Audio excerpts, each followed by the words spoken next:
A semana começou com um feito histórico. Pela primeira vez, um presidente foi eleito contrariando todas as expectativas e previsões. Conservador, de direita, sem força política, com um partido nanico, sem dinheiro de campanha, com apenas 8 segundos de televisão, sem base eleitoral nacional, com a mídia tradicional daqui e lá de fora completamente contra e ainda sofrendo um atentado que lhe deixou à beira da morte. Seus adversários, ao contrário, gozavam de uma estrutura gigantesca, com apoio dentro e fora do país, com apoio dentro e fora da prisão também.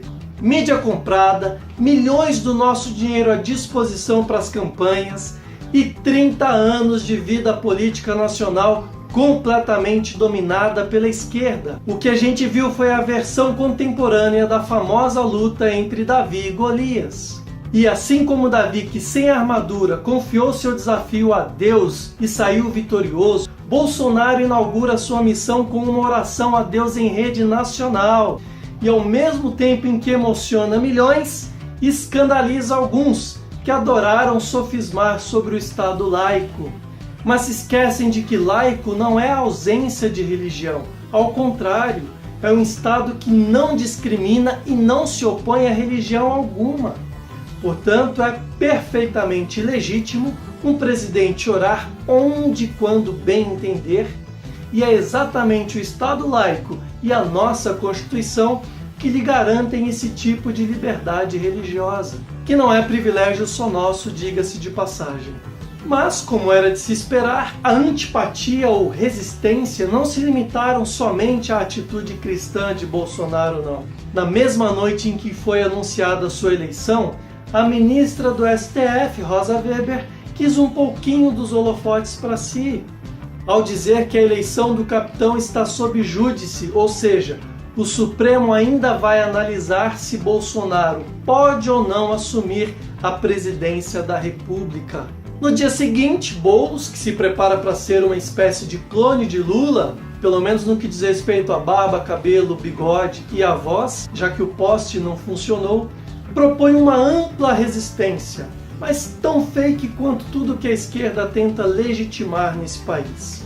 O que Rosa Weber, Boulos e todos aqueles que têm sofrido com essa doença chamada esquerdopatia se esquecem ou fingem não saber é que do lado de cá há, de fato, uma resistência legítima e muito maior. Não apenas demonstrada nas urnas, mas também depois delas. Pois o capitão, assim como Davi, se armou com sua funda e 5 pedras. 5 ministros que estão prontos para derrubar qualquer que seja o gigante que tentar impedir a nossa nação de crescer e prosperar. Um economista para o Ministério da Economia, um político para o Ministério da Casa Civil, um general para o Ministério da Defesa, um cientista para o Ministério da Ciência e da Tecnologia e, a maior pedrada de todas, o juiz Sérgio Moro para o Ministério da Justiça, com total autonomia e confiança para agir com toda a sua competência ética e moral. Mais que um tapa na cara, uma verdadeira pedrada, o golpe fatal. Eu falei golpe? O tiro de misericórdia na narrativa de que o governo de Bolsonaro se configuraria numa ditadura fascista. E por falar em ditadura, a China, também um gigante, esboçou uma retórica ameaçadora, assim como Golias fez a Davi antes de ser derrubado por ele. A diferença é que a China já dá sinais de enfraquecimento ante a resistência de Trump, que, aliás, se colocou como fiel escudeiro do capitão. E não é que o outrora chamado projetinho de Hitler tropical, de tão nazista que é, acaba de reforçar de uma vez por todas a sua aliança com Israel, tanto econômica quanto politicamente, reconhecendo inclusive a sua capital histórica e legítima, a cidade de Jerusalém.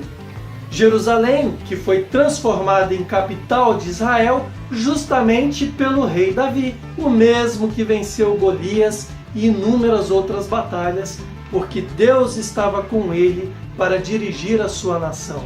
Assim como Davi, Bolsonaro venceu gigantes e tem muitas batalhas pela frente.